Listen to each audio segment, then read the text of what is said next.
This is Growthaholics.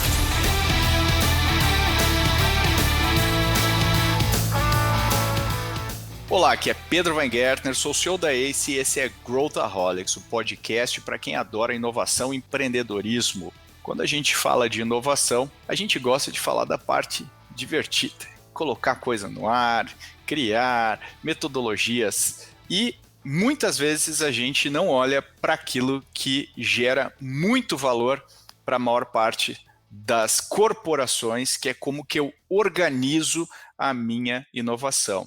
Ou seja, como que a sua empresa se prepara para inovar e como que você consegue manter um ritmo de inovação com um olhar estratégico em cima de todas as ações que estão acontecendo. O nome para isso é governança de inovação. A gente vai falar sobre esse tema e como que você consegue maximizar os resultados de inovação na sua empresa. E para abordar esse assunto, a gente trouxe a Tamires Dinkowski, que é especialista em inovação aqui na ACE Cortex, e o Kim Silvestre, que é sócio aqui da ACE Cortex. E a gente vai mergulhar em todos esses temas, inclusive em casos práticos mais para o fim do episódio. Vem com a gente! Estou aqui com dois convidados, uma pessoa que está inaugurando aqui sua participação no Growthaholics, a Tamires. Tudo bem, Tamires? Seja muito bem-vinda. Olá, muito obrigada. Prazer é meu de estar aqui. Eu sou Tamires, eu sou atual gerente de estratégia e governança na ACE Cortex, que é o nosso braço de inovação corporativa. Então, eu atuo principalmente liderando o time em todos os assuntos de estratégia de inovação, estruturas de inovação, governança da inovação e também a nossa parte de pesquisa. Muito legal. Então, exatamente a pessoa que nós precisamos nesse episódio. E também estou aqui com o Kim Silvestre, que está recuperando aqui o seu rosto com uma mordida indireta aí do seu cachorro, mas já está bem melhor do que antes, né, Kim? Já está melhor que segunda-feira, viu, Pedro? Não, o Kim está cicatrizando rapidamente aí, e o Kim aqui também é sócio da ACE Cortex, aí, e também, obviamente, envolvido em diversos projetos, a implantação da governança, que é o tema que a gente vai falar aqui. A gente recebe muitas dúvidas sobre como pensar sobre governança de inovação, ou pessoas falando, por que a inovação não vai para frente na minha empresa? E aí, quando a gente vai ver, a causa raiz é porque não existe uma governança estabelecida. Depois a gente vai poder falar um pouquinho também sobre montei, mas engavetei, não pratiquei aquilo que eu defini. Mas antes eu queria já mergulhar no tema da governança de inovação, Tamires. Eu, no meu livro, A Estratégia de Inovação Radical, falo bastante sobre isso, né, da importância da gente ter uma governança, mas explica para a gente um pouquinho o que significa, o que é governança da inovação e por que se pensa sobre isso.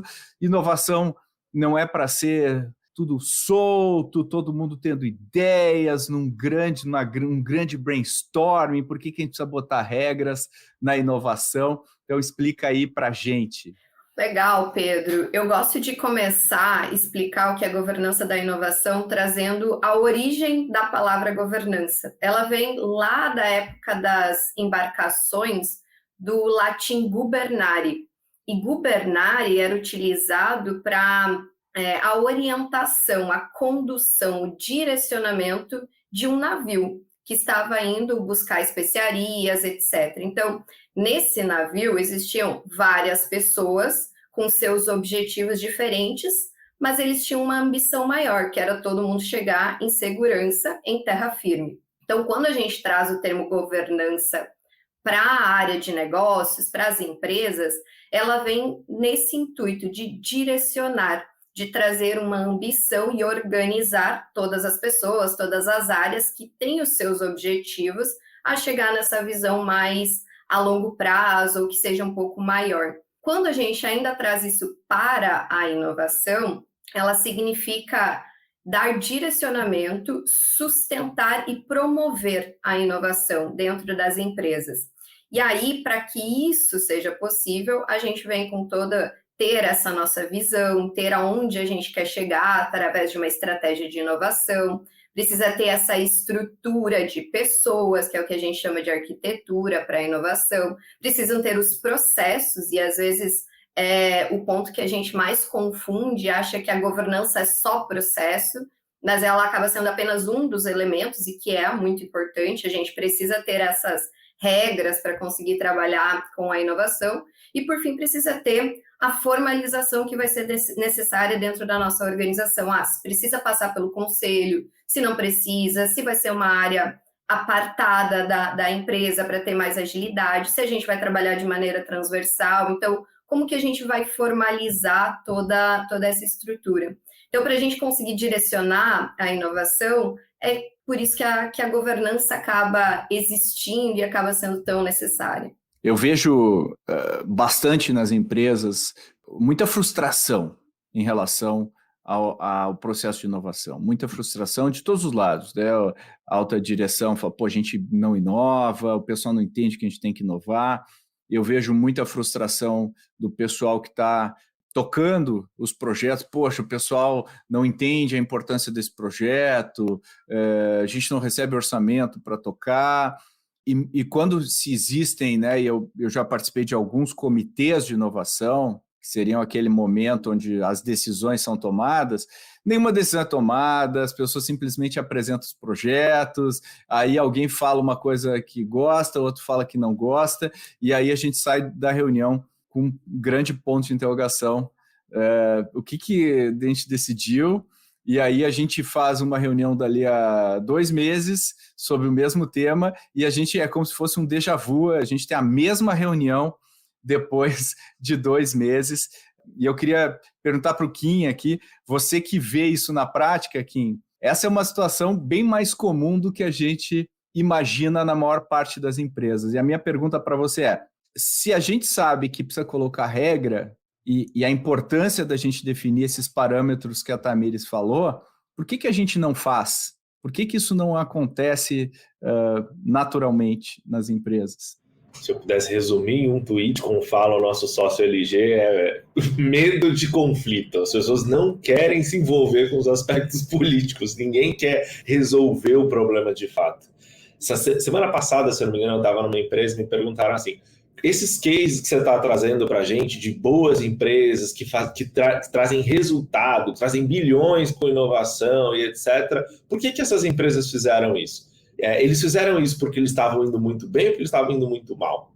E a minha resposta, na minha percepção, foi porque eles estavam indo muito mal. Ninguém que está indo bem se liga em querer brigar com alguém. Então, traz para a realidade, traz para o dia a dia. Lá na tua casa, está indo tudo bem, mesmo que vocês estão gastando mais no cartão de crédito, etc., mas o dinheiro ainda está pagando, etc. Você faz uma reunião para falar com os seus familiares, com os seus filhos sobre a importância de não gastar muito no cartão de crédito? Geralmente não, você vai empurrando com a barriga. Agora, no momento que pega, você tem que parcelar a fatura, vai vir um juros incrível ali em cima, aí você corta o cartão de crédito dos seus filhos, você compra umas brigas ali, faz eles não quererem que você seja uma pessoa... não quererem gostar mais de você da forma como eles gostavam antes. Então, eu acho que a primeira questão no meu ponto de vista, a inovação, por enquanto, no Brasil, ela só funciona quando dói. Esse é o primeiro ponto. E mais do que isso, se você pega o grande líder ali, o CEO das grandes companhias, ele fica pouco tempo nas organizações, ele fica de 2, 3 a 4 anos. Acho que a Forbes fez uma matéria bem recente sobre isso, né? O tempo ali que os presidentes estão. Então, ele não quer comprar briga de longo prazo. Ele não quer, porque tem outras coisas para resolver. Ele tem que resolver o problema do gerente de RH que não conversa com o gerente de operações, que quer fazer um assessment, um 360 diferente do que tinha antes. Então, eu acho que, no meu ponto de vista, é o coeficiente de medo ali, né? Aqui a gente usa o coeficiente de cagaço dentro da ACE, né? Quem deveria tomar a decisão e bater, não toma, porque não quer se envolver com a briga e porque não doeu. Quando dói, aí vai olhar. Eu sempre tenho uma linha de que Cara, a maior parte das coisas que a gente vai falar sobre governança, sobre processo, sobre o porquê inovar é importante, são coisas que acontecem desde que o negócio é negócio, desde que o mundo é mundo. As regras do negócio, elas são as mesmas. Em alguns casos elas são executadas, em outros casos elas não são executadas. Então, um bom presidente, se ele está sentado naquela cadeira, eu pelo menos imagino que ele sabe o que é governança, ele sabe a importância de governar e comunicar bem, porque ele já deve ter se ferrado bastante para chegar ali. Então, por que ele executa bem para uma coisa, por exemplo, para aumentar a margem do produto atual, e não para construir um novo negócio? No meu ponto de vista, para essa questão política. Eu acho que ninguém gosta de entrar em embate e, infelizmente, os ambientes corporativos são repletos de política e a gente tem que lidar com isso. Mas uma das formas, né, Tamires, da gente mitigar isso é com uma boa governança. Se as regras estão claras do jogo, fica fácil da gente saber, não, legal, não foi justo ou injusto, tá aqui, a gente já combinou antes e assim. Para a gente definir uma governança e entrar nesse jogo jogando bem, o que precisa? O que é o input para a gente criar uma boa governança? É ter teses claras de inovação, é definir bem quem está envolvido, quem toma a decisão. O que precisa para a gente fazer uma boa governança? Os ingredientes necessários aí para a gente fazer? E como produzir isso, né? Quais referências que eu uso e tudo mais? O que eu preciso para colocar uma governança sólida para rodar? E o último ponto aqui é: você recomenda uma implantação de uma governança gradual ou um Big Bang, assim, passar uma régua é a melhor forma de fazer? O que você acha de tudo isso? Olha a resposta do depende. Depende muito da organização. Quando a gente começa a estruturar a governança da inovação, existem duas premissas que precisam ser analisadas. Primeiro, o quão heterogêneo são os negócios daquela organização. Então, quando a empresa atua em apenas um tipo de negócio, com um tipo de cliente específico, tipo a Vibra, que atua no mercado de combustíveis, os clientes são muito similares, faz sentido que as estruturas sejam um pouco mais centralizadas e uma única estrutura vai acabar conseguindo suportar o tema inovação. Em empresas que já possuem nichos de mercado muito diferentes, como uma Unilever, por exemplo, que tem nutrition, tem alimentação, tem limpeza, etc. Ela conversa com públicos muito diferentes. O olhar para negócios são nas mais diversas vertentes. Então, vai fazer sentido que existam mais estruturas que consigam suportar a inovação. Então, analisar o quanto esses negócios são heterogêneos acaba sendo a nossa primeira premissa no momento que a gente está buscando essa construção. A segunda premissa é o quanto a nossa cultura toma decisões de maneira centralizada ou descentralizada. Porque aquelas organizações em que já existe uma cultura de que tudo vai passar pelo presidente, faz sentido no momento que nós estamos construindo uma estrutura de governança da inovação, dessa tomada de decisão ser mais centralizada. Se a gente tentar criar algo totalmente descentralizado, a gente vai encontrar muitas barreiras. Por consequência, a inovação não vai gerar resultado, em 1, 2 anos vai ser totalmente cortada daquela organização. Por outro lado, as organizações que já têm uma cultura de ter mais autonomia nas diretorias, tomar decisões um pouco mais descentralizadas, faz sentido que essa tomada de decisão dessa estrutura de governança da inovação também seja mais descentralizada. Então, como que a gente começa a estruturar? Vai depender muito de como aquela organização já funciona. Porque a inovação, ela precisa vir como uma alavanca para as estratégias daquele negócio. E algumas das falhas que a gente encontra aí, as empresas quererem investir em inovação simplesmente por falar, eu sou inovadora, eu estou investindo em inovação, etc., Só que, se essa inovação não vier como uma alavanca para o meu negócio, para as minhas estratégias do meu negócio, ela não vai gerar resultado, a gente vai ficar reunião atrás de reunião, discutindo o mesmo assunto, discutindo os projetos que estão acontecendo e não estão dando certo, e a gente não vai encontrar, não vai tangibilizar esse esse resultado. Por isso que essas duas premissas, elas acabam sendo muito importantes no momento que a gente está olhando para essa construção em termos de governança.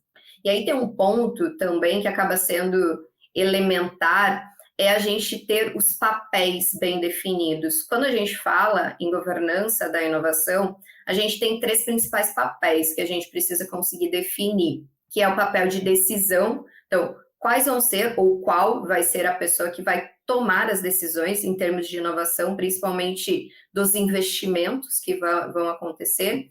Em algumas organizações vai ter que ser o presidente, em outras a gente consegue fazer um comitê de inovação, em outras vai ter até um gerente, head, que consegue tomar essas decisões. O segundo papel é quem articula. Quem que organiza a inovação internamente? Quem que vai ter esse papel um pouco mais político, de conversar com as áreas, de entender as suas demandas, para que a gente consiga se utilizar da inovação como uma ferramenta para elas.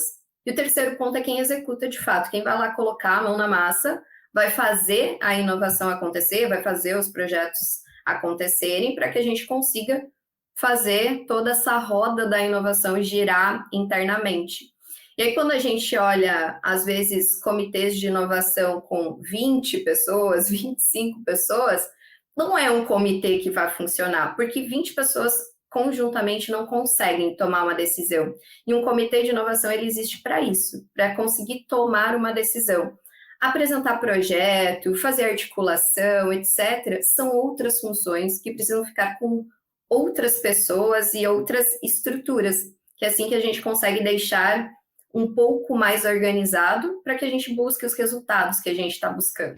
E como é que é uma reunião boa? O que seria uma reunião boa para você? Quando a gente vai olhar os projetos, aprovar e tal. Depois eu quero perguntar para o Kim aqui em relação a orçamento também, né? Porque o orçamento é um dos dilemas aí que quero ver também o que você vai dizer, Tamires.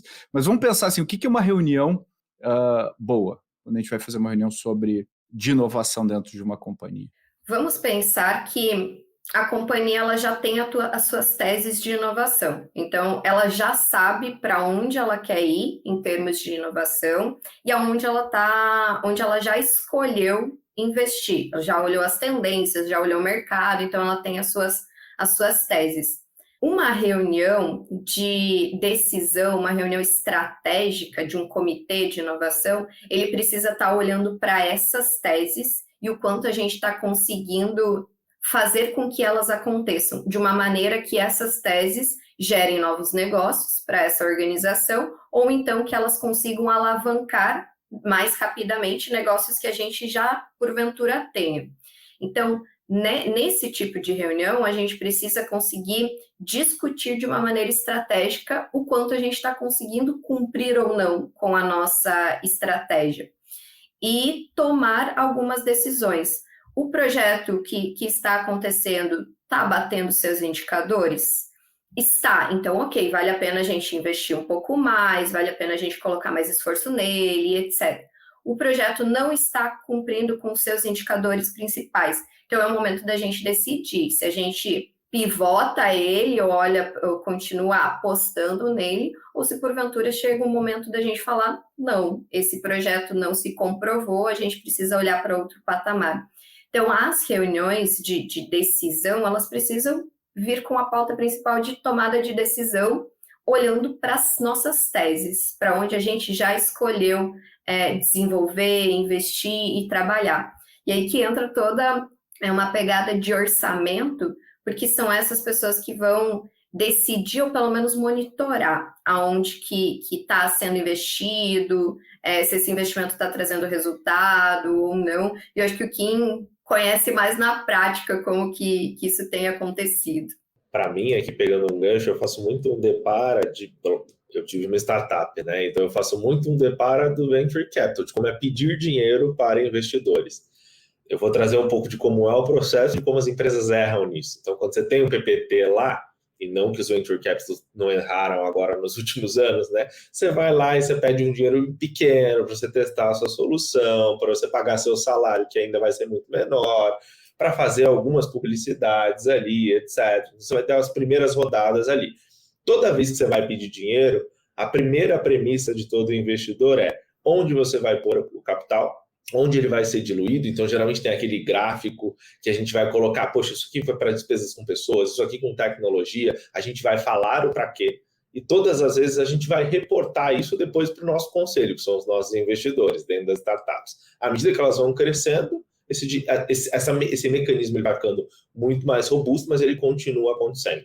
É lógico que agora a gente teve um cenário meio diferente de algumas empresas com PPT sem nem para onde ia esse dinheiro captando milhões, isso acontece às vezes, logicamente, mas quando eu olho para a corporação, geralmente eu tenho uma ideia boa e eu já vou pegar todo o dinheiro do business case por 2, 3 anos para executar. Eu já vi isso várias vezes dentro de comitês de inovação, eu não sei se necessariamente eu posso chamar eles de comitê de inovação, mas que a gente vai ter ali uma ideia recebendo 2,5 milhões de reais. Acho que eu já até falei isso aqui em algum podcast, porque essa história me marcou muito na minha vida. E era uma ideia ruim, na minha perspectiva, que depois eu sei até que não deu certo. Então, para mim, quando a gente olha para a destrave do orçamento, tem muito a ver com esse ponto que a Tamiris falou, né? O comitê ele precisa ter um olhar de investidor. Ele precisa olhar para as iniciativas que não estão funcionando de acordo com as métricas delas e matar elas, deixar de investir. E deixar de investir não necessariamente vai ser pôr mais capital, mas fazer com que aquele recurso, né, aquele headcount que eu tinha alocado, vá para uma outra iniciativa. E aquelas outras iniciativas que precisam de mais dinheiro naquele momento, que elas falhem para que elas precisam, essa é uma premissa importante, e aí que esse comitê libere esse orçamento. Eu não gosto muito da ideia de separar um valor da companhia para jogar para as estruturas de inovação. Porque eu acho que em termos de maturidade nível Brasil, a gente ainda não chegou lá. A gente ainda é imaturo. Então, se separar alguns bolsões para as estruturas de inovação, vai fazer com que, às vezes, as áreas de inovação se pressionem a usar. A lógica, para mim, tem que ser diferente. Você tem que pressionar a área de inovação para trazer resultado. Então, a gente pode olhar, por exemplo, a Gerdau, Gustavo Werneck pressionando lá a Gerdau Next para trazer 20% da receita nos próximos anos. Isso é uma métrica boa. À medida que isso vai acontecendo, automaticamente o recurso vai sendo puxado para essas estruturas e eu vou começar a governar melhor para onde está indo o meu recurso e o resultado que eu estou tirando dele. Então, a lógica para mim, e é lógico que aqui dentro a gente vai ter milhões de frameworks, né? Aqui na ACE, por exemplo, a gente usa os stage gates, a gente tem várias formas de controlar. Mas, para mim, o segredo para quem, de fato, vai fazer governança bem feita está em como eu cobro a estrutura e como eu tomo a decisão baseada em informação e não baseada em feeling, que é o que mais acontece. Infelizmente, é mais a regra do que a exceção, né? Tomar decisões baseadas em feeling. Imagina ter acesso a metodologia, apoio, tudo mais para ajudar você a colocar o seu negócio de pé, a sua startup de pé. Pois foi pensando nisso que a ACE criou a trilha empreendedora do programa ACE for Doers. É um conteúdo totalmente acessível para todo mundo, que traz conteúdo de primeira linha para você utilizar na prática no seu dia a dia. É um processo totalmente equity free, ou seja, não tem nenhum tipo de contrato, nenhum tipo de participação, e você vai ter acesso a toda a metodologia, todos os insights aqui da ACE, com os principais especialistas aqui de dentro e de fora da ACE. Vai ter também acompanhamento e várias outras coisas interessantíssimas para você que está criando um novo negócio. Então, entra lá, vale muito a pena e 100% gratuito para todo mundo que quiser. Uma das formas que você mencionou aqui, que eu acho que vale a pena para os nossos ouvintes a gente falar com um pouco mais de profundidade, são os stage gates. Então, Tamires, se você puder explicar o que significa stage gates, e o Kim já deu um spoiler aí rápido sobre o comportamento de um venture capital, né, em relação às suas investidas, mas o que é e por que é uma forma interessante que a gente normalmente adota aqui na ACE? Basicamente, a gente parte do pressuposto que um projeto, para seguir em frente, ele precisa passar por algumas etapas e algumas fases. E essa passagem de uma fase para outra, existe alguns critérios, alguns indicadores e algumas premissas que ele precisa cumprir conforme cada organização. Então, cada organização tem as suas próprias premissas, os seus próprios critérios e os seus próprios indicadores. Então, esse projeto ele precisa cumprir com esses critérios para passar para a segunda fase, para a terceira fase, para a quarta fase. E esses critérios eles vão mudando conforme a maturidade desse projeto. Qual que é o indicado? Quando o projeto está muito no início, a empresa investe menos dinheiro, porque ele ainda passou por poucos critérios, passou por poucas validações, a gente tem um nível de incerteza muito grande em relação àquele projeto. Agora, quando ele já está nas últimas etapas, ele já passou por muitos critérios, por muitas validações. Então, o nosso nível de incerteza já diminuiu muito. E esses que são os momentos da gente pegar os milhões ou mais grana para conseguir investir, fazer esse projeto de fato escalar e ganhar maiores proporções dentro e fora da nossa organização. Então, o Stage Gates, eles nada mais são do que essas portas para a gente conseguir passar um projeto de uma fase para outra e ter momentos específicos da gente matar determinados projetos. Se o projeto já pivotou uma ou duas vezes e ele não passa pelo stage, pela aquelas premissas, aqueles indicadores que a gente pré-determinou, é um sinal que esse projeto não se prova, é um sinal que esse projeto, muito provavelmente, se a gente continuar investindo nele, ele vai continuar não trazendo resultados para a gente. Então, essa metodologia, ela serve muito para a gente ter momentos pré-definidos dentro de um projeto de inovação para tomar essas decisões, parar e analisar os seus indicadores e tomar as decisões se vale a pena para a organização continuar olhando para ele ou se é um momento para a gente terminar com ele, acabar com esse projeto. Legal, ou seja, uma maneira, como você falou, de reduzir a incerteza a partir do momento que a gente tem resultados concretos e sem precisar se preocupar, não olhar aquele mega blaster objetivo que quando a gente olha, todo o projeto está sempre muito aquém daquele objetivo, mas se a gente conseguir ver progresso intermediário, a gente consegue tomar decisões, né? E a gente, normalmente, quando nós temos uma ideia, a gente acha que a nossa ideia é maravilhosa, o nosso projeto é maravilhoso, ninguém acorda e fala, tive uma ideia, que ideia ruim, vou colocar ela em prática. Não, a gente acha que a nossa ideia é maravilhosa, a gente quer muito investimento. E se a gente chega com essa ideia maravilhosa e já coloca todo o nosso esforço e todo o dinheiro em cima dessa ideia, e no final ela não traz resultado, a gente acaba frustrando a nós mesmos, aos executores, e também acaba prejudicando a inovação dentro da nossa organização, porque aí se cria aquele estigma de que a inovação não gera resultado e com isso vem outros tantos problemas.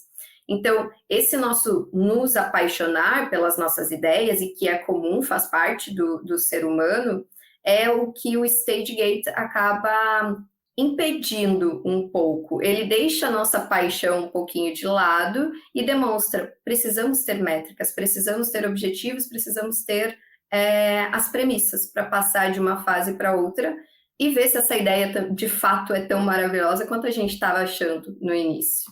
Kim, e essas métricas que a Tamira está falando aqui, existe uma regra para a gente estabelecer? Elas mudam de acordo com a evolução do projeto? Como a gente pensar? Porque hoje mesmo a gente estava até gravando um episódio e um dos nossos ouvintes aqui fez uma pergunta que era como que eu meço o ROI da inovação? E assim, a gente já falou 1000 vezes sobre isso, né?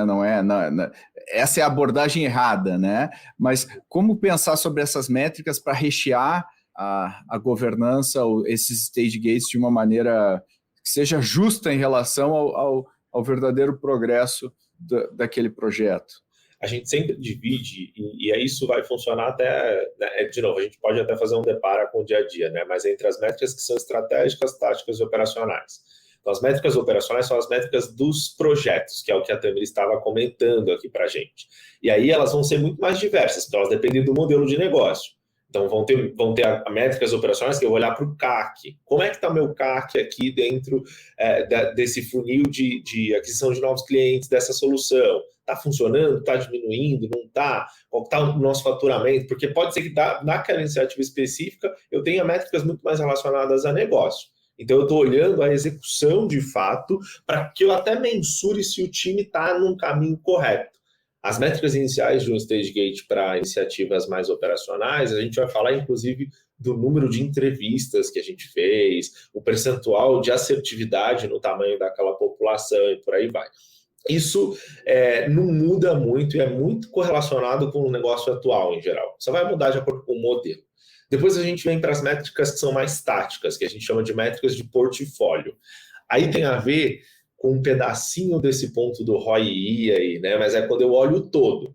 É que um bom investidor faz. Né? Eu vou olhar ali o meu bolo todo, onde eu coloquei todo o meu dinheiro, e aí eu vou entender que daqueles ali, alguns vão funcionar, outros não vão, uns estão evoluindo, outros não vão, mas eu vou olhar com essa ideia do funil no final do dia. Eu tenho que ter muita coisa entrando, muito problema para ser resolvido, muitas ideias que resolvem esses problemas, muitas ideias que são boas para o mercado e muitas ideias que são boas para o mercado de escala.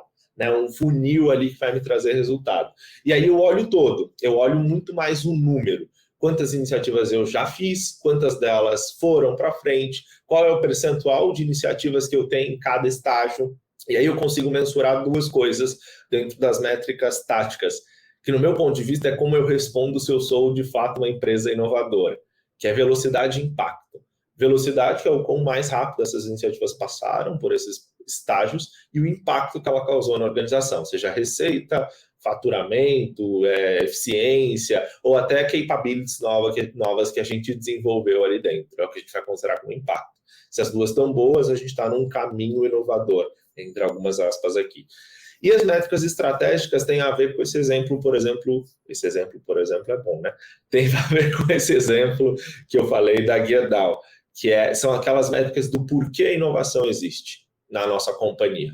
A Tamires comentou, acho que você comentou um pouquinho também sobre o quanto a inovação muitas vezes não traz resultado, ela é muito mais fumaça, ela ainda é intangível. No meu ponto de vista, isso tem a ver com uma falta de definição da métrica estratégica. Por que queremos inovar? A gente quer inovar para ser mais eficiente? A gente quer inovar para trazer novas receitas? A gente quer inovar para mostrar para o mercado que a gente está inovando? Está tudo bem também. Mas a gente precisa deixar isso claro estrategicamente, porque isso deriva todo o resto. No caso da Guia DAO, a métrica estratégia é trazer receita. 20% da receita da empresa como um todo. Então, com base nisso, todo o restante vai ser derivado sobre isso. Enquanto eu vou poder ter uma outra empresa que vai olhar para essa métrica como, poxa, minha métrica estratégia de inovação nesse momento vai ser para capacitar o meu time, para fazer com que eu tenha um change management aqui dentro. Então, o meu objetivo estratégico vai ser ganhar o máximo de prêmios de inovação possível no próximo ano. Tudo bem também, mas as soluções ali, até o meu orçamento, vão ser diferenciados. Mas a gente sempre divide nessas 3 camadas, sendo que a primeira se conecta com o que a gente falou lá no começo. Ela é a mais difícil de definir, porque geralmente ela precisa de alguns embates políticos, alguns alinhamentos políticos, mas ela é uma das mais necessárias e vem da liderança, se ou se, para funcionar bem. E Tamires, não sei se você quer complementar alguma coisa em relação a isso, mas a minha pergunta de follow-up disso é, como definir, né, essa governança em termos práticos? Legal, a gente já viu a importância, já viu o que é, já viu o que é uma boa reunião, falou de métricas, legal, acho que a gente tem que fazer isso. Como fazer? Como implementar? E você ainda falou que depende, né, dependendo do contexto, a empresa mais centralizada, mais descentralizada.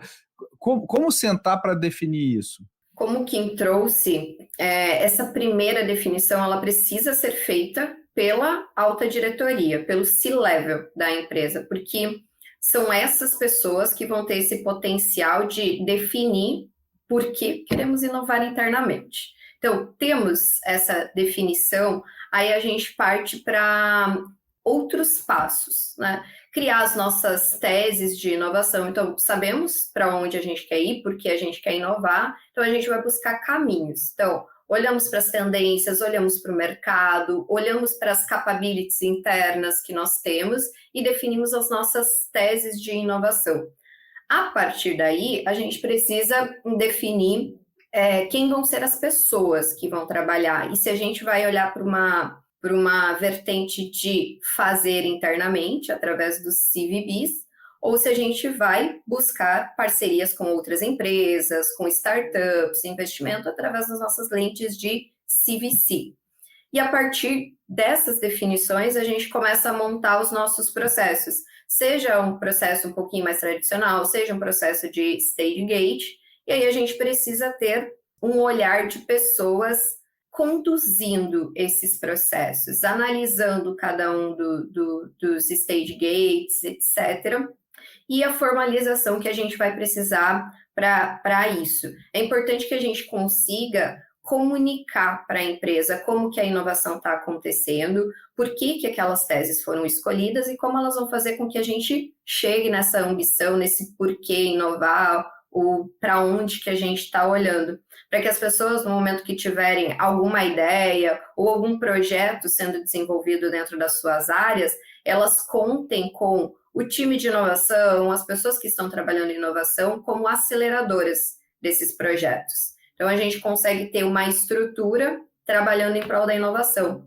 E aí, vocês podem perguntar, os ouvintes podem perguntar, ok, eu montei toda essa estrutura, ela vai permanecer assim para o resto da vida? Não. A gente precisa constantemente estar revendo ela, porque o mercado muda, as tecnologias estão mudando muito rápido, a gente está vivendo numa época de uma aceleração muito grande. Então, a gente precisa estar olhando para essas mudanças e adaptando a nossa estrutura, porque a inovação dentro da nossa organização, ela também vai estar constantemente mudando. E, porventura, o que está funcionando hoje, no ano que vem ou daqui 2 anos, pode não funcionar, e a gente precisa ter essa flexibilidade também para conseguir mudar ao longo desse tempo.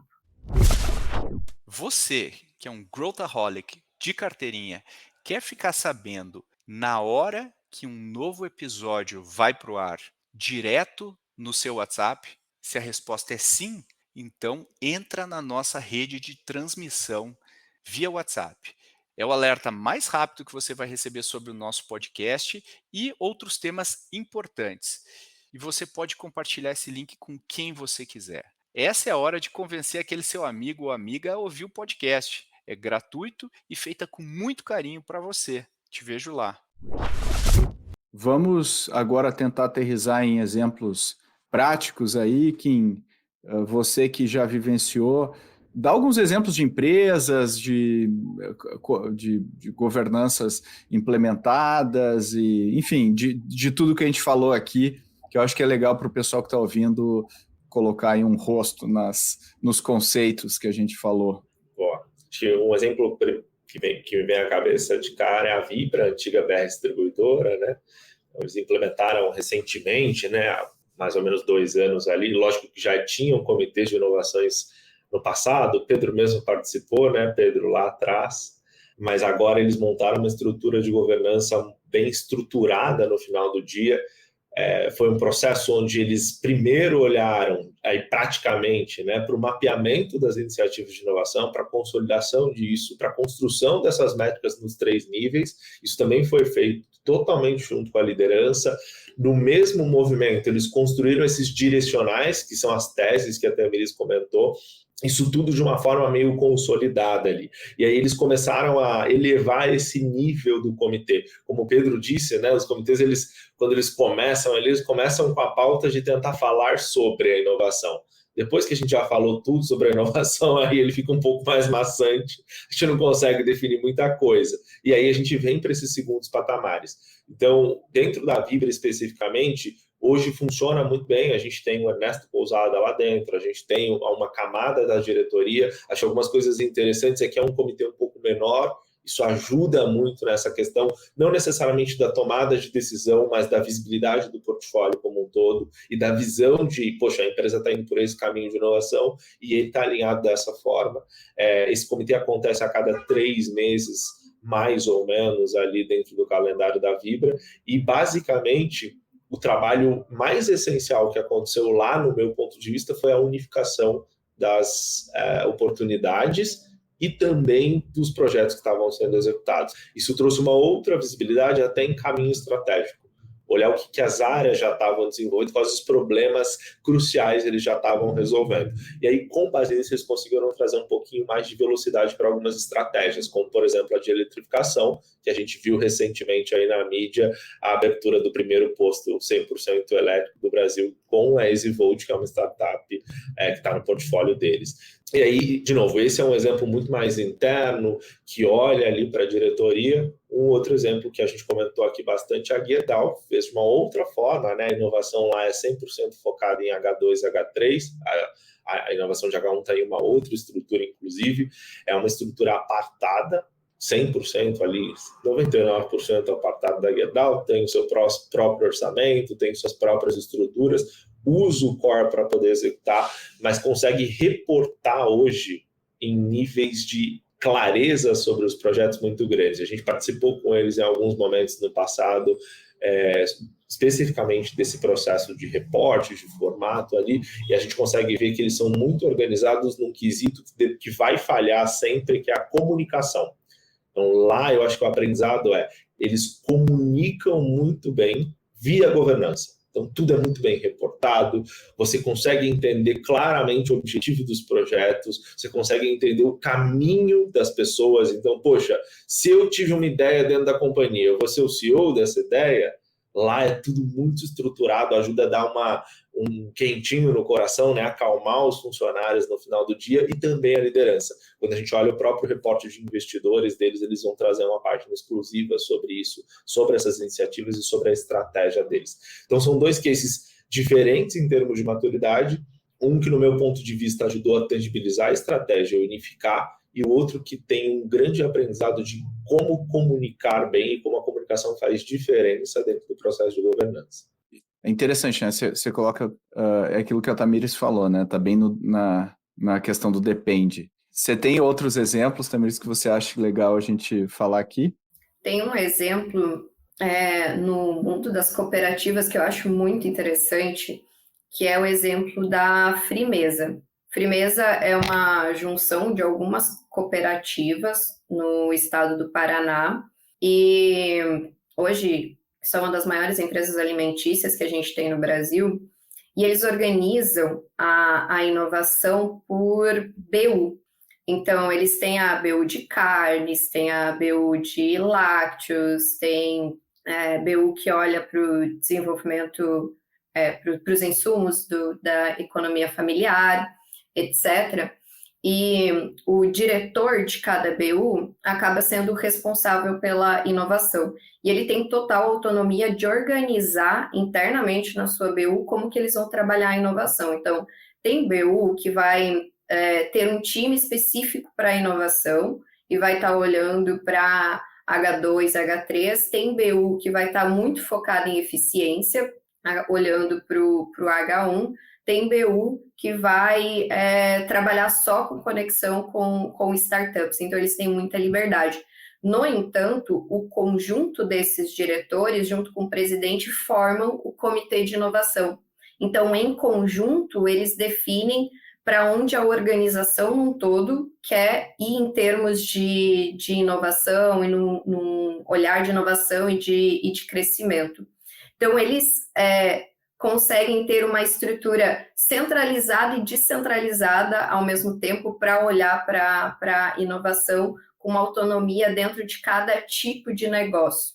Então, acho que é um case que nos remete de que essa estrutura não vai existir uma receitinha de bolo. Vai depender de como vai ser interessante a gente trabalhar a inovação e que vai funcionar para a cultura daquela organização. Mas sempre um ponto que acaba sendo muito importante, eu preciso ter um norte. A gente precisa ter um norte, a gente precisa ter definido o porquê da inovação e aonde a gente quer chegar. Senão a gente vai estar, independentemente, a gente pode ter a melhor estrutura, a gente vai estar atirando para vários lados e não vai conseguir cumprir com os objetivos que a gente quer com a inovação. Legal. Olha, a gente deu uma geral aqui em governança. A gente também tem um material, né, Tamires, que a gente produziu aí, acho que para quem está ouvindo, a gente vai colocar nas notas do episódio, quem quiser se aprofundar aí em governança, mas fala um pouquinho sobre o que tem nesse material para o pessoal.